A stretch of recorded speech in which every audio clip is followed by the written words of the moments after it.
Hello நண்பா, ஐஆர்எஃப்சின்னு சொல்லக்கூடிய Indian railways finance corporation லிமிடெட்ல இருந்து பர்மனன்ட் ஜாபுக்கான ரெக்யூர்மெண்ட் நோட்டிஃபிகேஷன் தான் தற்போது வெளியிட்டிருக்காங்க. அதுல பாத்தீங்கன்னா அசிஸ்டன்ட்ல ஒரு 16 வேகன்சியும், அசிஸ்டன்ட் மேனேஜர் ஃபினான்ஸ்ல ஒரு 7 வேகன்சியும் தான் கொடுத்துருக்காங்க. அண்ட் இதற்கான சேலரின்னு பாத்தீங்கன்னா அசிஸ்டன்ட்காக 21,000 இருந்து 74,000 வரைக்குமே சேலரியாக கொடுக்குறாங்க.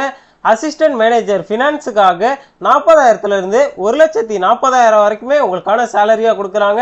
இது மட்டும் இல்லாம சென்ட்ரல் கவர்மெண்டோட எக்கச்சக்கமான அலவன்ஸுமே உங்களுக்கு இருக்கும். அண்ட் இதற்கான ஏஜ் லிமிட்னு பாத்தீங்கன்னா மினிமம் 18 வயசுல இருந்து மேக்சிமம் 30 வயசுக்குள்ள இருக்கவங்க தாராளமா அப்ளை பண்ணிக்கலாம். அது மட்டும் இல்லாம தமிழ்நாட்டில் இருக்கக்கூடிய 38 மாவட்ட மேல் அண்ட் ஃபீமேலுமே தாராளமா அப்ளை பண்ணிக்கலாம். எஸ்சி எஸ்டி பிடபிள்யூபிடி எக்ஸர்வீஸ்மேனுக்காக எந்த ஒரு அப்ளிகேஷன் ஃபீஸுமே கிடையாது. ஃப்ரீயாவே நீங்க ஆன்லைன்ல அப்ளை பண்ணிக்கலாம். அண்ட் இந்த ஜாபுக்கான ஆன்லைன் ரெஜிஸ்ட்ரேஷன் க்ளோசிங் டேட் 1/5/2026.